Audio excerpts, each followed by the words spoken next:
ಆಚಿ chilli powder ಸಖತ್ ಖಾರ ಬಣ್ಣ ಮತ್ತು ರುಚಿ ಆಚಿ ಚಿಲ್ಲಿ ಪೌಡರ್.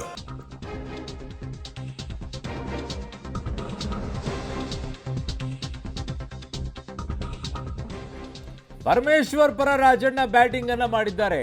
ಸಿದ್ದರಾಮಯ್ಯ ಅವರೇ ಸಿಎಂ ಆಗಿ ಮುಂದುವರಿತಾರೆ. ಯಾವುದೇ ಬದಲಾವಣೆ ಇಲ್ಲ ಅನ್ನೋದು ನನ್ನ ಭಾವನೆ ಅನ್ನುವಂಥದ್ದು ನವೆಂಬರ್ ಕ್ರಾಂತಿ ವೀರು ಮಾತನಾಡ್ತಾ ಇದ್ರೆ, ಏನಾದ್ರೂ ಬದಲಾವಣೆ ಆದ್ರೆ ಅದು ದಲಿತ ಸಿಎಂ ಆಗಲಿ, ಪರಮೇಶ್ವರ್ಗೆ ಸಿಎಂ ಸ್ಥಾನ ಕೊಡಬೇಕು ಅಂತ ರಾಜಣ್ಣ ಅವರು ಆಗ್ರಹಿಸ್ತಾ ಇದ್ದಾರೆ. ಯಾಕಂದ್ರೆ 2013ರಲ್ಲಿ ಪರಮೇಶ್ವರ್ ಅವರಿಗೆ ಸಿಗಬೇಕಾಗಿದ್ದು ಅವರು ತಮ್ಮ ಕ್ಷೇತ್ರದಲ್ಲಿ ಸೋತಿದ್ದಕ್ಕೋಸ್ಕರ ಅವರಿಗೆ ಆಗಲಿಲ್ಲ. ಸೀನಿಯರ್ ಡೈರೆಕ್ಟರ್ ಕ್ರಿಪ್ಕೋ ಇಫ್ಕೋ ಇದೆಯಲ್ಲ, ಇಡೀ ದೇಶದಲ್ಲಿ ಈ ಆರ್ಟಿಫಿಷಿಯಲ್ ಮೆನ್ಯೂರನ್ನ ಮಾಡ್ತಕ್ಕಂಥದ್ದು ದೊಡ್ಡ ಇದು ಏಷ್ಯಾ ಖಂಡದಲ್ಲೇ ದೊಡ್ಡ ಸಂಸ್ಥೆಗಳು, ಸಹಕಾರಿ ಸಂಸ್ಥೆಗಳು. ಪವರ್ ಶೇರಿಂಗ್ ಆಗೋಯ್ತು ಅನ್ನೋ ರೇಂಜ್ಗೆ ಹೋಗ್ತದೆ, ಬದಲಾವಣೆ ಆಗ್ತಾರೆ ಅನ್ನೋ ತರ ಹೋಗಿ ಎಲ್ಲವೂ ರಿವರ್ಸ್ ಆಗೋ ತರ ಕಾಣ್ತಿದೆ. ಯಾವ್ದು ಏನಿದೆ ನೋಡಿ, ಯಾವ್ದು ರಿವರ್ಸ್ ಆಗಕ್ಕೆ ಇರೋದು, ಯಾವ್ದು ರಿವರ್ಸ್ ಆಗಲ್ಲ, ಇರೋದೇನಿದೆ ಮುಂದುವರ್ಕೊಂಡು ಹೋಗ್ತದೆ. ಎಲ್ಲ ಆಗಿದೆಯಲ್ಲ ಶಾಂತಿ ಆಯ್ತಲ್ಲ. ಈಗ ಹಳ್ಳಿಗಳಲ್ಲಿ ಏನಾದರೂ ಶಾಂತಿ ಆಗಬೇಕು ಅಂದ್ರೆ ಕೋಳಿ ಕುರಿ ಕತ್ತರಿಸಿ ಶಾಂತಿ ಮಾಡ್ತಾರೆ. ಈಗ ಹಂಗೆ ಎರಡು ಮನೆಗೂ ಆಗೋವಲ್ಲ ಶಾಂತಿ, ಅದರಿಂದ ಮುಂದಕ್ಕೆ ಯಾವುದೂ ಇಲ್ಲ. ಬದಲಾವಣೆ ಇದ್ರೆ ಹೈಕಮಾಂಡ್ ಅವ್ರು ಹೇಳ್ತಾರೆ, ಬದಲಾವಣೆ ಇಲ್ಲ ಅಂತ ನಾವು ತಿಳ್ಕೊಂಡಿದ್ದೀವಿ. ಇದ್ರೆ ಅವ್ರು ಹೇಳ್ತಾರೆ. ಸಚಿವ ಸಂಪುಟ ನಾನು ಮೊದಲು ಹೇಳಿದ್ದೀನಿ, ಸಚಿವ ಸಂಪುಟ ಏನು ಬೆಳಗಾವಿ ಅಧಿವೇಶನದ ನಂತರ ಆಗ್ತದೆ ವಿಸ್ತರಣೆ. ಈಗ ದಲಿತ ಸಿಎಂ ಆಗಬೇಕು ಅಂತ ಕೂಗುಳು ಬಂದು ದಲಿತ ಈಗ ನಾನು ವಾದ ಮಾಡ್ತಕ್ಕಂಥದ್ದು, ಅನಿವಾರ್ಯವಾಗಿ ಏನಾದರೂ ಸಿದ್ದರಾಮಯ್ಯನವರ ಪದಚ್ಯುತಿ ಆದಾಗ ದಲಿತ ಸಿಎಂ ಡಾಕ್ಟರ್ ಪರಮೇಶ್ವರ್ ಆಗಬೇಕು ಅಂತಕ್ಕಂಥದ್ದು ಸ್ಪಷ್ಟ ಅಭಿಪ್ರಾಯ ಹೇಳಿದ್ದೀನಿ. ಇವರು ರಾಜೇಂದ್ರ ಅವರು ಜೋಶಿ ಅವ್ರನ್ನ ಭೇಟಿಯಾಗಿದ್ದಾರೆ.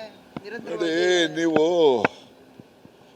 ಅವನು ರಾಜೇಂದ್ರ ಇರೋ ಸೊ ಅವಾಗ ಎಲ್ಲರೂ ಸೇರ್ಕೊಂಡ್ಬಿಟ್ಟು ಡಿನ್ನರ್ ಮೀಟಿಂಗ್ ಅನ್ನ ಮಾಡ್ತಾ ಇದ್ರು, ದಲಿತ ನಾಯಕರೆಲ್ಲ ಸೇರ್ಕೊಂಡು.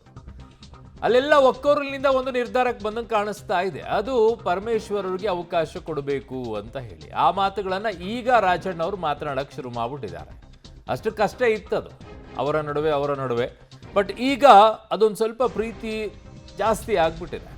ಶತ್ರುವಿನ ಶತ್ರು ಮಿತ್ರ ಅಂತ ಹೇಳಿ, ಶತ್ರುವನ್ನ ಮಣಿಸ್ಬೇಕು ಅಂದ್ರೆ ಶತ್ರುವಿನ ಸಹವಾಸವನ್ನ ಮಾಡಬೇಕು ಅಂತ ಹೇಳಿ ಅಂಥದ್ದು ರಾಜಕೀಯದಲ್ಲಿ ತುಂಬಾ ಕಾಣಸಿಗುತ್ತೆ.